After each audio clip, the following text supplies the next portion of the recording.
Hi, I'm Linda Van Hart, Visual Arts Coordinator for Common Ground on the Hill. Welcome to our Thursday night artist talk. Tonight we're featuring our fiber artists, like several of our programs that use large tools and equipment. The fiber program was gutted a little bit this year. We had looms set up for each week with very rich weaving programs, thanks to Gwen Handler. We're hoping to be able to offer some of the curriculum that we couldn't offer this year because we're virtual next summer. So if you're a weaver, we hope to take care of you in person next summer. We couldn't offer those because not just everyone has a loom at home or a spinning wheel or other things related to fiber. Like ceramics, fiber is an ancient art, and I truly believe that it was a part of our early civilization. As people began to create garments for themselves, I know if I were an ancient person, I would have been ecstatic to have my first pocket because I'm a gatherer. And to have a pocket is a wonderful thing. So we're going to talk with fiber artists who experience a variety of tools in their daily practice. Some of them deal with plant-based fibers, some of them deal with animal-based fibers, and each of them will talk about their place in this wonderful media. We're going to begin with Nancy McKenzie, who taught knitting with us this year. Welcome, Nancy. Thank you, Linda. I was lucky enough to be able to teach because knitting doesn't require a loom. You just need two needles and away you go. Knitting's been around for at least 1,000 years, probably a lot longer than that, but they've found historical examples dating back that far. It's a way of turning fibers into cloth without using a loom. So you don't have to have a large equipment to do this. You just need basically some yarn and some needles, and you can carry it around in a pocket or a small bag or whatever if you need to. So it's very portable. It can travel with you. It can be, if you're a refugee, you may not be able to take your loom, but you can take knitting needles. So there you go. It's been the hobby of many notable people, both the current times and in the past. Queen Elizabeth knitted during both world wars for Socks for Soldiers. Queen Victoria knitted. Eleanor Roosevelt always had her knitting with her. She couldn't stand to have her not be busy, so she always had her knitting in her hands when she wasn't actively pursuing something else. These days, Meryl Streep, Julia Roberts, and Dakota Fanning, for the younger crowd, they all knit. Vanna White has yarn named after her. And among the male side, Ryan Gosling, David Arquette, and Ringo Starr knits. And I think it's so cool that Ringo Starr knits, but that's okay. So knitting is around. Everybody, occasionally it'll fall out of fashion, and then it comes back, and it comes back strong. I've knit on and off since I was a teenager. I generally don't do it consistently. I do it in binges. I have a project that I really want to do, a 16-foot Doctor Who scarf at one point.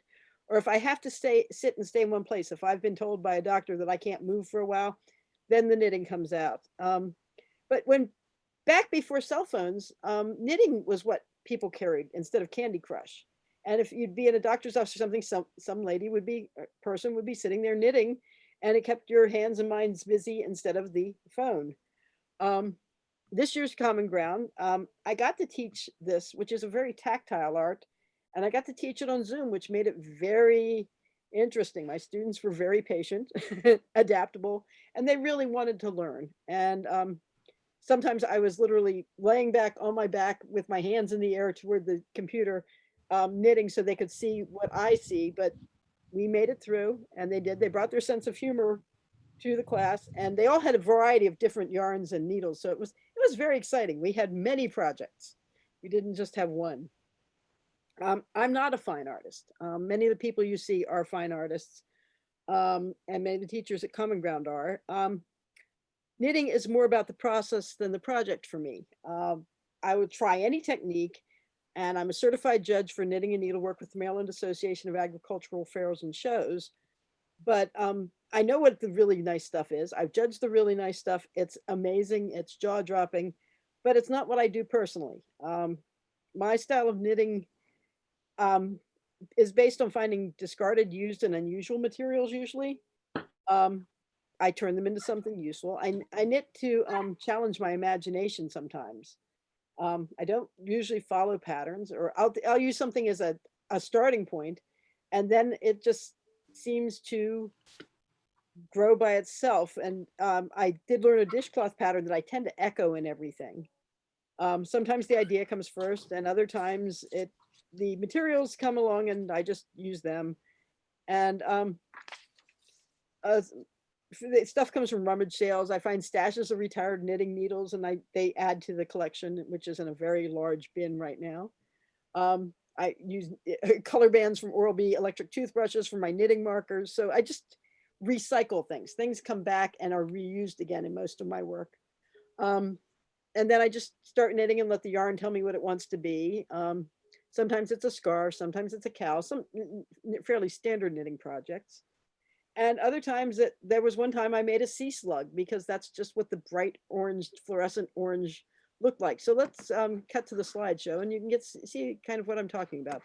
Let me share my screen with you and then bring up the appropriate slideshow. Come on, there, we want to share that one. There. Can y'all see that? Linda, do we have it up? Okay. Yes.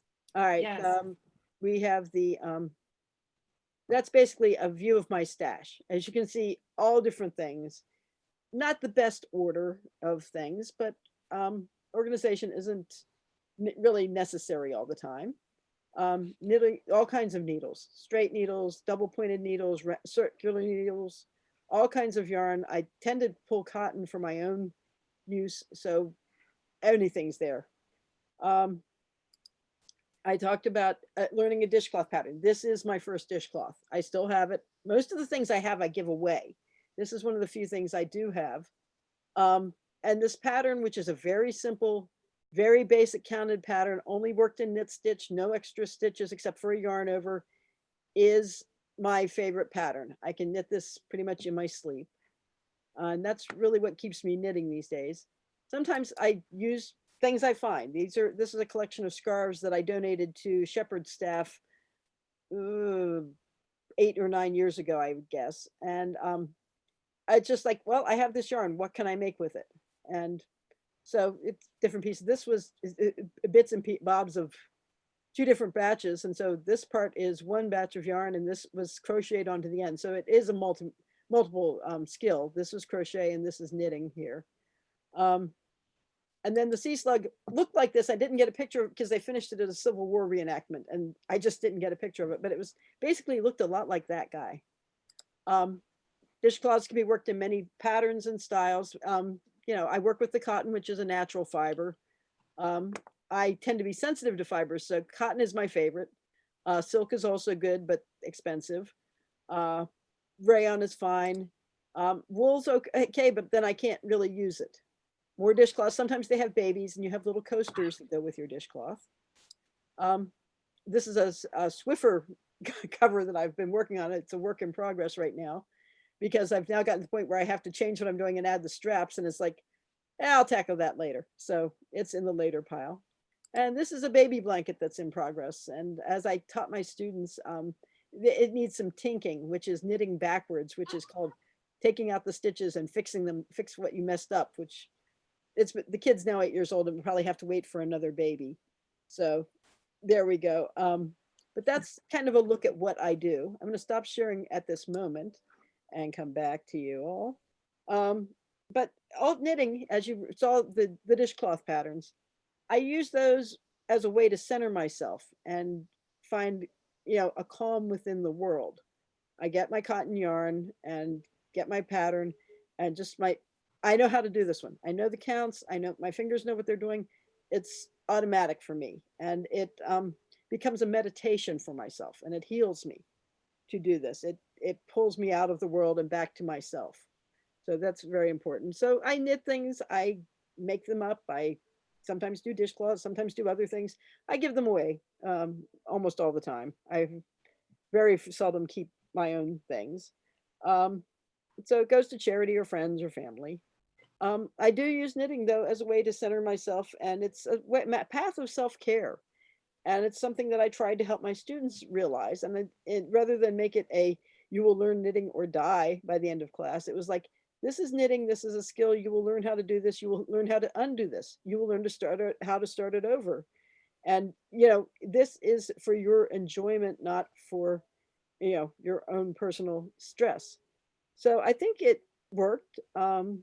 We had one student who had knitted 30 years before and was coming back to it, knitted 5 projects in the week. She was amazing. Others were still working on things just past bookmarks and working on dishcloths, but everyone knew how to start a project, knit a project, and finish a project. And then I gave them plenty of patterns for more work as they needed. So perfection wasn't the object of the whole exercise. It was perseverance. You have a goal, you'll keep working toward this goal. Sometimes you have to drop back, but you will get there.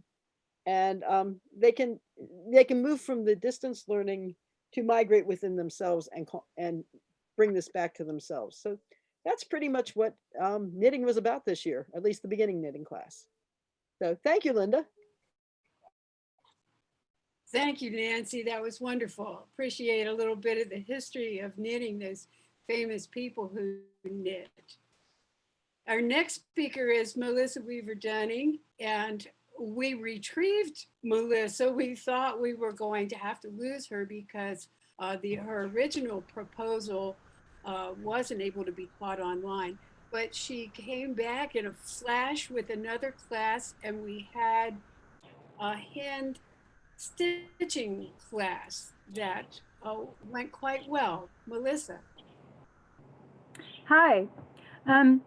So as Linda said, I was scheduled originally to teach hand spinning on spindles for beginners and a weaving class, but we did mending. I'll show you a little bit of what we did. I taught them basic embroidery stitches, and this is just a piece I worked on during the week. We looked at a lot of historic embroidery, and this is a piece of boro mending, which is a Japanese method of preserving clothes. It's largely a peasant technique, and they just added patches and stitched in every direction all over them. And we also did a little bit of darning. So this is a sweater that has quite a few holes, and we learned how to, that was a little bit of weaving, but we were weaving with needles. But I wanted to talk a little bit more about weaving, because that's my primary task, and I'll share my screen with you, but I think I have to go back and forth to get my pictures. Let's try this guy. Okay, so my background in weaving began with, I studied with a man named Norman Kennedy in 1980, and he's originally from Aberdeen, Scotland. He's in his 80s. I think he's going to be 87 next month. And he learned his spinning and weaving and textile skills from the old people in his community, and came to America, worked as the master weaver at Williamsburg in the 60s for about 6 or 7 years, and helped with the American Folklife Festival on the Mall in the early years, and then eventually opened a school in Vermont, which is where I met him. And this photograph actually was taken at Mount Vernon. I did some consulting work for them later on. And see if I can get to the next picture. And this photograph is from the John C. Campbell Folk School, which is where I started teaching weaving more than 25 years ago. And most of what I teach is traditional and historic. My biggest focus is on 18th century domestic textiles, the cloth that people wove at home in the 1800s, 1700s, 1800s, early 1900s, depending on where you were. And also some specific historic textiles. These are some samples of Acadian weaving, and the Acadian people were the earliest European settlers in maritime, what's now the maritime provinces of Canada. And they were there for 8 or 9 generations, and then were expelled, were removed by the English. And many of those people ended up in Louisiana. 250 years later, they're weaving basically the same cloth. So I find that an interesting topic. I teach a lot of tartan weaving, which is traditionally Scottish and is actually not as hard as it looks, although a lot of craft people will tell you that about what they work on. It's a lot of fun with color and with a very basic structure. So most of what you get to play with is color. And so tartan is just an awful lot of fun and something I really enjoy. And I also started teaching a tweed class sometime after tartans. I sort of found my way from there to tweeds.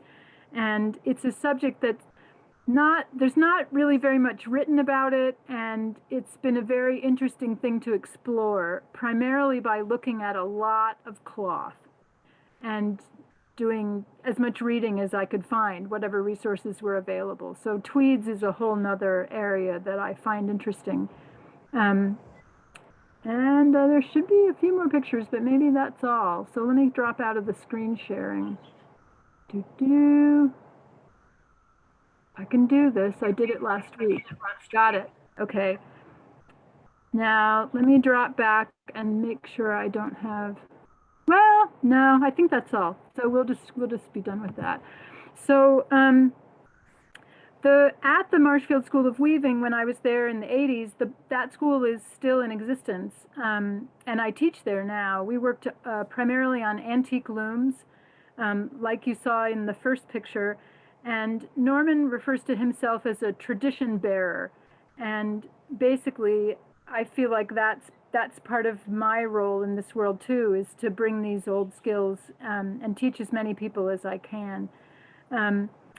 He also talks a lot about how the old weavers, there's a couple of things he says. They may not have been literate, but they weren't stupid. They were very smart, and particularly because they had to weave to put bread on the table. And so they did things very efficiently and really honed their skills. And so rather than reinvent the wheel, because there are lots of ways to do things, it's just, I feel very fortunate to be part of this continuous line of tradition for many centuries. And so the class that I had proposed for weaving this year, which hopefully we'll be able to do next year, was weaving with recycled materials, which is also part of that long tradition. If it takes that long to make cloth, you don't give up that cloth very easily either. You use it through every stage along the way. So you might cut a garment down, make it in a smaller size, make it shorter for another person or for another purpose, use it to make a bag or a pocket or eventually a button when you get down to the last. And when it's really down to rags, then you can always make a rug, or there were a lot of bed coverings made before rags were used for rugs. So hopefully that's what we'll get to do next summer, is learn how to prepare rags to use for weaving. And it's not all heavy stuff. It can also be quite lightweight and kind of elegant, depending on the materials that you're using. So back to you. Thank you very much, Linda, for giving me this opportunity to talk a little bit. Thank you, Melissa, and I appreciate the history. I've been to see many weavers in my 4 trips to Scotland, and stay with Tom Smith and Moira Murphy quite often when I'm there. And of course, Tom worked at a wonderful place where they had uncountable samples of traditional Scottish tartans. It was lovely. Our next speaker is Gwen Handler. Gwen is the chair of the Maryland Sheep and Wool Festival, which happened virtually this year during the pandemic.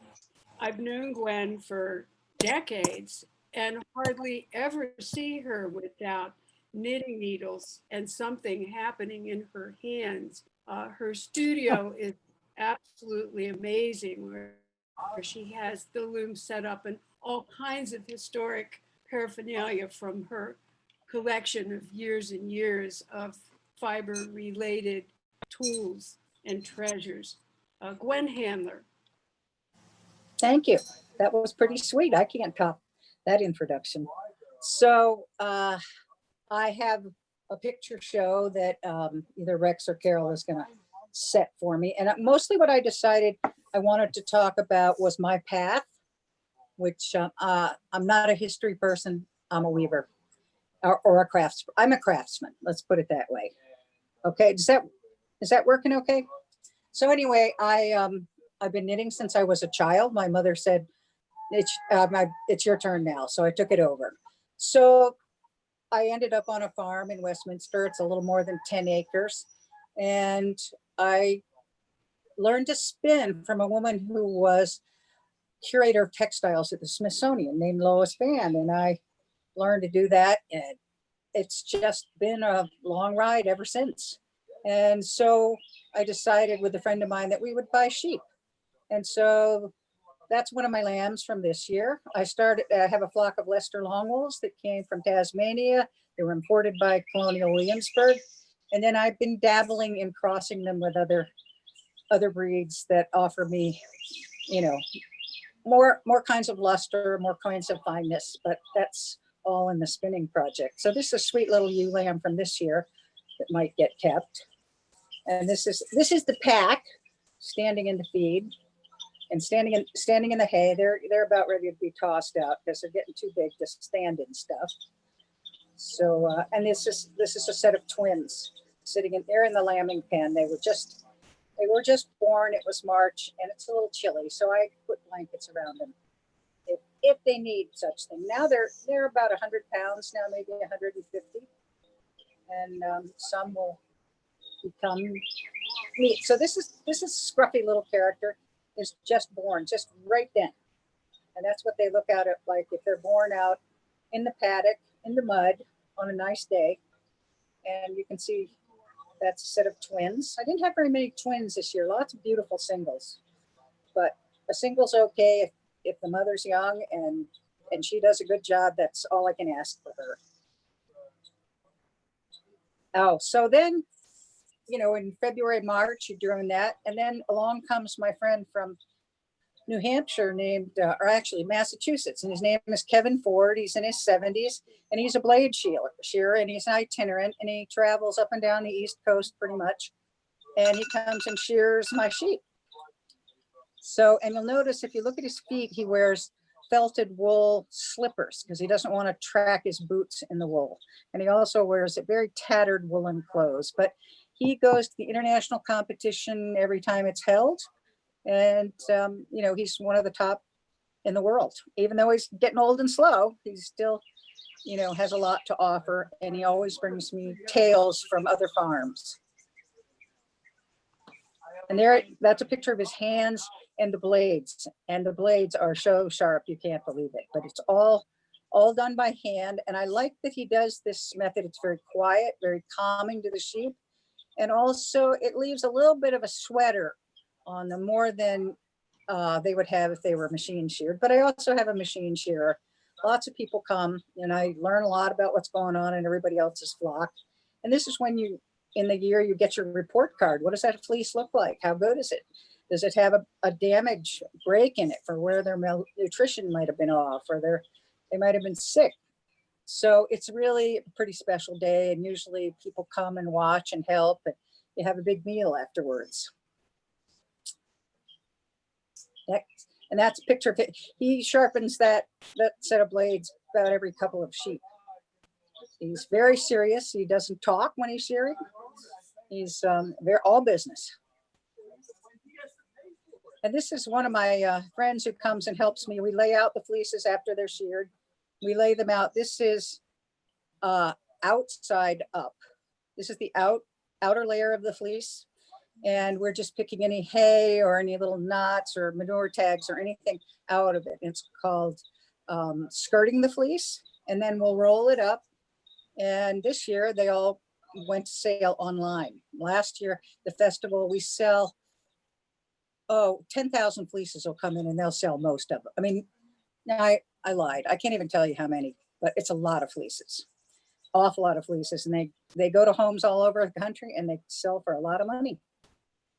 It's become a really good thing to do. So in my little studio, I weave from my own yarn for my sheep, and as well I weave with rayon and silk because some people don't want to wear wool. So this is kind of my my summer line, and these are just, it's a random warp on my loom. I have three looms in my studio at the moment, and I like to just do random stuff, things to sell. You know, I'm not working on a lot of fancy patterns most of the time, but I like to play with color and all different kinds of fiber. And I have looms, extra looms set up, and my friends come and weave and they come and knit. You know, we used, before life changed, we got together at least once a week, and people brought something to work on in my studio. Next. So this is another project. I like taking pictures of the loom in process, little still lifes, and the green ribbon in the corner tells me how far I've woven, because that's my measuring guide. So that's 2 shots of rayon and chenille, and whatever exciting things want to go in it. Next, another you know, slight variation on that project, changing sheds a little bit, and that's just a 2 harness weaving. And this is just a pic, you know, a still life. I set up a bunch just freshly off the loom. They still have the headers, the toilet paper headers in the edge. That's what I taught my kids to do at Sandy Spring, was to start it that way, so they don't waste any yarn. And this is my knitting group that I taught had in my studio last spring, just before everything shut down. People would come, and the big windows in the back are the hillside where the barn is. And usually if the windows are clean, you can see sheep out on that hillside. It's kind of nice. It brings it all full circle. And those are friends I've had for, oh my, some of those friends I've had for like 40 years. Next. I just recently got back into hand spinning. Somebody handed me a really nice little wheel, and I went back to it. And this is just some things I started doing this winter. And it's like, I can't do it all the time because it's so contagious. And you don't have to have a goal. You just sit there. It's very mindless, very relaxing. And you could spend way too much time doing it. So I have to save that. This is one of my looms. She's has nothing on her, but I took this picture because my husband made me a special gooseneck lamp, and he hand turned the shade, and that's so I can see way down inside the loom to thread the heddles. And that's a place it's really easy to make a mistake, which is a very painful thing to make that mistake. And that's the back view out of my studio. Next, I'm actually sitting where I can see that barn. It looks, I'm sitting on my back porch, and that's early spring with the lambs on the hill. And I think is that my last? Oh no, this is my studio from the barn, and it's a 20 by 30 schoolhouse with a balcony. And my husband built that for me about 30 years ago. We live in an old log house, and there wasn't enough room for a project room, so we built a different space, which has really been a smart idea. It gives us a guest room and just a different environment to be in. And this is, I make a lot of, you know, I knit all the time. I taught for 39 years, and I knit through every single faculty meeting, and nobody ever told me I couldn't do it. So I've been knitting a long time. So this is just a simple little scarf. I have my yarn spun for me commercially in Pennsylvania, or I spin it myself. But I was just making lots of simple scarves, you know, to have at Christmas time to sell. Next. And that's some of my hand spun that I was doing last winter, which I thought it's just fun. I just love doing it. And that, as my teacher said, now get on with it and make something out of it. That's the next step of the journey. So that's kind of where we are. And I wanted to just show you, this is a picture of my faithful companion at the barn. He's not a border collie. He's an Australian shepherd named Bucky. And he is always with me at the barn. And there he is. He's always watching me. He's always watching what I do. He's little, he kind of rushes in. He's not kind of like a border collie, but he's more help than another person. So he's my good companion. So that's pretty much what I do here.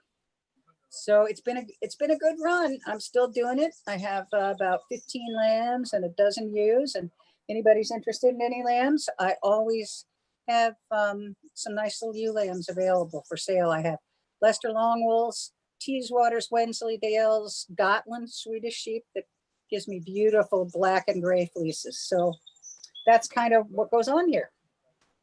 Thank you. And I'm always open. Thank you. That was wonderful. Is that I okay? spent a gorgeous day a few years ago. Gwen called. She had lots of lambs. I lived on a llama and alpaca farm in Switzerland for a while, and designed their corporate logo and painted the llamas and alpacas on all their vehicles and designed their billboards and posters, and fell in love with llamas and alpacas. And when I was ready to apply for Maryland Sheep and Wool, Gwen said, you know, it is sheep and wool. So we went to Gwen's farm. Melinda Bird and I sat out in the field for half a day and drew all those adorable new lambs. It was so much fun. Such a beautiful place, Hill Farm. Our next speaker is Marjorie Ericson. Marjorie's been with us a few years. One of the many things that she does, we do several shows together, and she does beautiful garments, but she's been teaching Shuttle loom weaving with us. And I think you're going to have the treat of seeing a demonstration in her studio. Marjorie. Thank you, Linda. Yes, we are going to see a demonstration, but I just wanted to say a little bit. It's been a pleasure listening to everyone else talk. We have several weavers here, and in the early 1990s is when I decided I wanted to learn to weave because I wanted to make fabric so I could make my own clothing. So that's how I got involved in it. And it kind of went out, it got a little bit out of hand, I guess you might say. So I'm going to go to sharing my screen here so you can see a few slides here.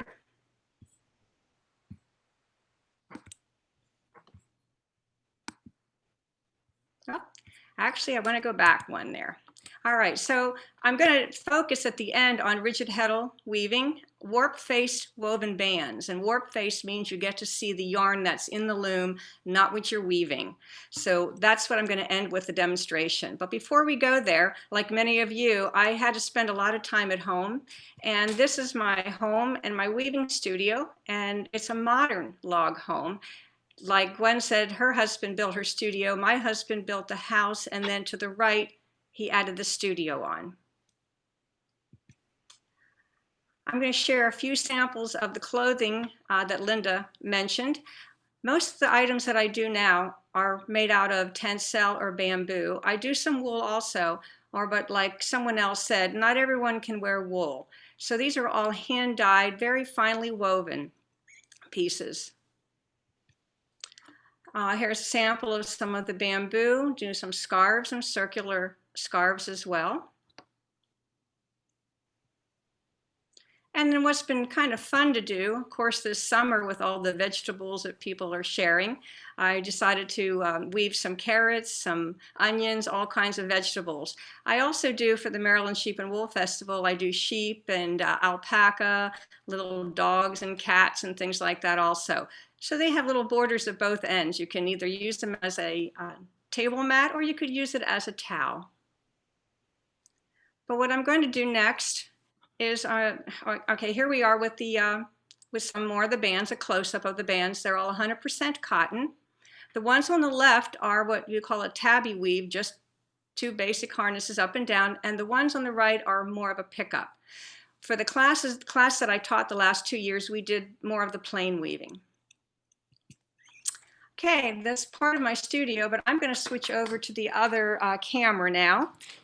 I'm going to continue using the speaker on this one because the speaker on my other camera does not work very well. All right, we need to.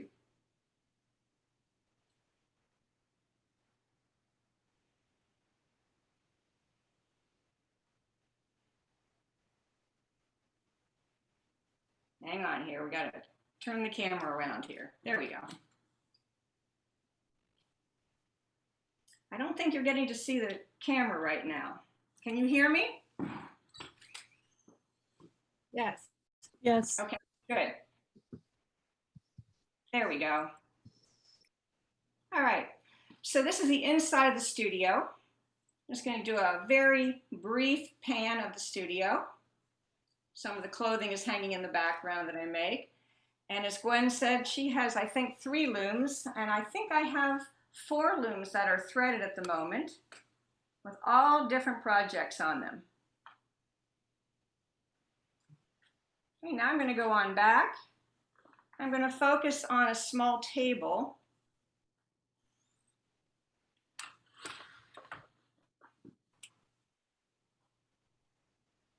Okay, and on this table are the looms that students use. The last 2 years, I only had the small loom in the middle, the 4-inch heddle loom, and now I will have a 10-inch next time. And to the left are some of the bands that I made for show, and to the right, you'll see some cones that are colored, different wonderful color yarn, and students get to pick what colors they want. And most of the colors have to do with the help you make the pattern. Okay, now let's move over to a rigid heddle loom. The one I'm using is very similar to the one that the students use. It's the one that I use a lot. So what is a rigid heddle? Rigid heddle is a small device. Could be this narrow, could be wider, up to 36 inches. It has a slot and has a hole in it. So each one of these threads, one is in a hole and one is in a slot. If you ever did the potholder weaving as a kid, you had to go up and down with the needle. You don't have to with this. This particular heddle will go open every other thread, and then it goes up to the other threads, every other one. What I'm using here is a stick shuttle. I think Gwen showed some boat shuttles on hers. So what we do is we're going to take the yarn, pass it through, and then we're going to take the heddle and raise it up. And with this particular kind of weaving, you'll actually take the heddle and use it as a beater rather than the beater on a loom, and pass it back through the other direction. So basically we're doing a 2 shed or 2 up and down motion. The trickiest part of this kind of weaving is to try to keep your band the same width the whole time. Now this is what we were doing in the class, but you can also use this kind of a loom to weave wider projects. So you could actually use this as your beater. And if you had a small loom, you could maybe make some mug mats. If you had a wider loom, like the 10-inch loom, you could perhaps weave some scarves about that wide. This is basically just a tabby or a plain weave. But the students in the last 2 years made different projects. Last year we had one young woman, this is not what she made, I made one after. She made a leash and a collar for her dog. So she took the band that she wove, sewed it into a handle, and got a little end to put on there. There's another sample of one, again plain weave, another one with a handle. This one we lined it and has another end on it. Or perhaps you just want to make something narrow, maybe make a bracelet or a necklace. You can do that also. Perhaps you have a musical instrument. You could weave a band for an instrument, and then you can also purchase the hardware to add to the band, whatever particular musical instrument you play. Now I did start with the large looms, and you can go to the narrow looms. This particular book gave me so many ideas, different colors, and these are some ideas that some students might be able to use when they take the class next year. Oh, one of the things that everyone goes away with, they always have a small piece of webbing that they can make a key fob out of. So everyone has a lot of fun making those and taking them. Or you could also make a bookmark if you like. So not only do I enjoy weaving on the large looms, this is a nice small portable loom, doesn't take up a lot of space, and you can carry it with you if you'd like to. That's the end of my demonstration. I'd like to go back to the other camera a moment.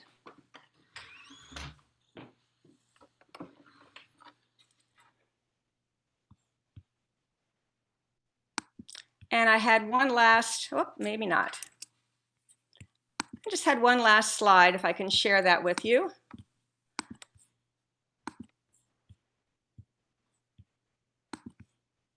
And the last slide just gives you some information. And I think we're going to do at the end of contacting. I have an Etsy shop. I have my own website. And I have a lot of YouTube videos that are not professionally done, but they're kind of fun to watch of me actually weaving, how to put the yarn on your loom, a lot of different things like that. So I do hope you come and join me next year. We have a lot of fun in the workshop.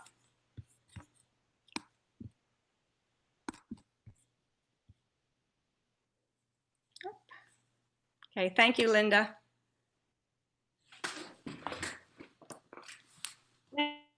Thank you, Marjorie. It was wonderful to see your studio. I've seen her work. We do a couple of shows together. Unfortunately, like most of our shows, the Mistletoe Mart, which is one of the longest running shows in our community, has canceled. And it's very sad because that's the way that church raises funds to donate to Shepherd staff, and so many organizations in the community are benefited from the generosity of that church and the income from that show. Marjorie has usually an upstairs room, often with Nolly Gelsinger, where she has racks of very luscious looking wearables. Well, you've seen a wide variety of fiber and learned a little of the history, seen some of the tools. It's very interesting to me that some of you, Marjorie's obviously more plant-based in the fiber that she uses, and Gwen is more wool-based because she raises, she's hoofed to loom, as we say. Does anybody have any comments about plant-based versus animal-based fiber? Marjorie, you mentioned bamboo. Yes, I thoroughly enjoy using bamboo. Bamboo is basically like a rayon, and they make the bamboo yarn very similar to the way that they make the rayon. It's kind of made into like a mulch, kind of a process, and then they spin it out and they make a yarn out of it. So it's very, very similar to the rayon. It takes the dye very nicely. I do not use natural dyes. I use commercial dyes, because I'm making things for customers and they want them to last a long time. And I have a lot of fun with the dyes. The whole natural dye process is a whole other learning experience, and it's something that I know some people do very well. But the idea of the plant, it takes about 24 hours to dye the yarn, and then let it set and use it from there. But yeah, it's just my preference nowadays. Pat Brodowski, the heirloom gardener for Monticello, formerly of the Farm Museum here in Carroll County, has taught natural dyes with us with great success over the year. And she was going to do a loom-based project with us this year because she's a multi-talented woman like her children, very, very brilliant at what she does. And her natural dye classes were very popular. Do you use Procyon dyes, Marjorie? Yeah, I use the Procyon, and then when I do the wool, I use the acid dyes. I'm very careful to make sure that the dye gets soaked into all the yarn that I use, and so it doesn't go down the drain, or in my case, down into the septic system here that we have. But again, very careful with those kinds of things. It's rewarding, but I absolutely adore people who do the natural dyeing and that whole process. I do have a dyer's garden in the back that's mostly for show, because you need so many plant fiber to create a good dye. Yeah. Melissa, with your traditional tartans, were natural dyes used or are commercial dyes used now? Some people work with natural dyes. Most of the weaving that I do with tartan, I've worked with yarns from the Jagger mills in Maine, Jagger spun, for 25 or 30 years now, and those are commercial yarns that are dyed commercially. But there are plenty of people who work with natural dyes and use them for tartan. And of course, initially it would have all been natural dyes. Tartan has some interesting rumors, beliefs about it. And one of them is that you could identify a soldier by his tartan, and that's not entirely true, but it is true that in the early days you could tell where someone was from because they might have a color in their tartan that was local to a particular place. Inland, coastal areas, the different dye plants grew in different places. Gwen, I know for a while you had some creative person in Baltimore dyeing your wool. Are you back to dyeing your own wool? I dye my own wool. No, I did a project with the neighborhood fiber company, Farida Collins, and we called it a CSA. I raised the sheep and we split the price of spinning and she dyed the wool. And that was a good project. That was a really good thing. But I have something that a little history piece I'd like to add, if that's okay. Something I've been thinking about. I've been reading about the Vikings, and I read about Gudrun, the first, I guess she was allegedly the first woman to sail. And it talked about what they found in tombs, and they talked about finding spindle whorls, the spinning equipment.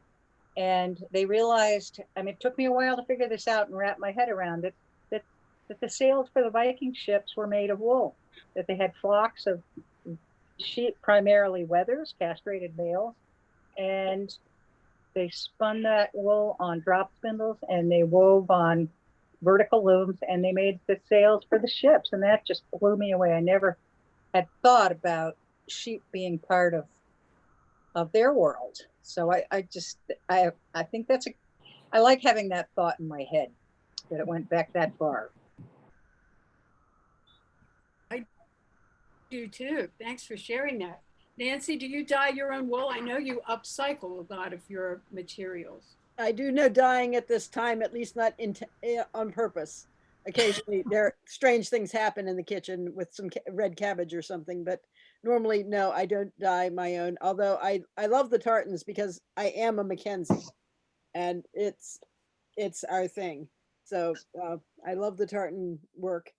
And also, yeah, I'm just thinking about what Gwen has just said about the Viking ships. It's just like, oh yeah, that makes sense, but wow.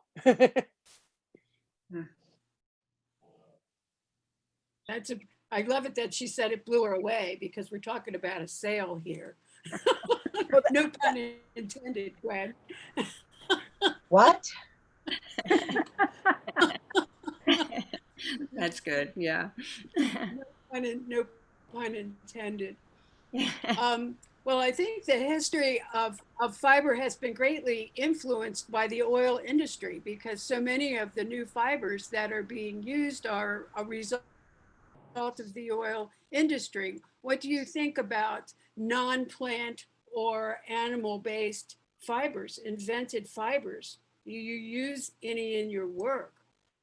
Me, I can't, I personally, I can't use them. They make me itch. I mean, I even have a problem with wool, but I mean, I don't really love them. You can get them cheap, so I'll knit with them, but it's not my choice. Yeah, I prefer natural Anybody else fibers. comment on it? Yeah, I prefer natural fibers. I mean, I've used some of the other fibers for if someone says they need something that's acrylic or whatever, but there's just something so nice about using the natural fibers. There's just, it feels good, whether it's wool, whether it's cotton, or whatever. And it's just a nice feel. I also want to tell anyone, if you want to learn, if you'd like to come and dye, you can always, as I tell my husband, I'm dying in the basement. You're welcome to come and dye with me. My weaving guild, we do a lot of fun. We have fun workshops and just free kind of things and do that kind of thing. And that would be fun to do too, if you'd like to experience that. But That's great fun. Judy Schonenbaum spoke with us last night. She's our upcycler from California, and she weaves, knits, crochets with all kinds of fibers, most of them upcycled. So she actually incorporates plastic garbage bags and other things, pieces of rope and twine that are commercially made. And she does everything from little drawstring pockets to big bags to hats. And some of them, she says, well, like this rain hat is woven out of water resistant stuff. And it was all not plant or animal based fiber. So I know there are artists out there who use non-plant or animal based things. I'm not a big proponent of that myself. Well, I certainly hope that all of you submit proposals and that our program can go online next year. Thank you so much for being with us. I'd like to speak briefly about a brand new artist talk that's happening tomorrow evening in this exact same spot. Normally it would be our student art show, and sadly we can't do that in person, but I think most of you have received the form to submit photographs of the wonderful work that's been done in the last 3 weeks, and Maria together a virtual student art show. So look for that on the Common Ground YouTube site. It will be running for the rest of the summer.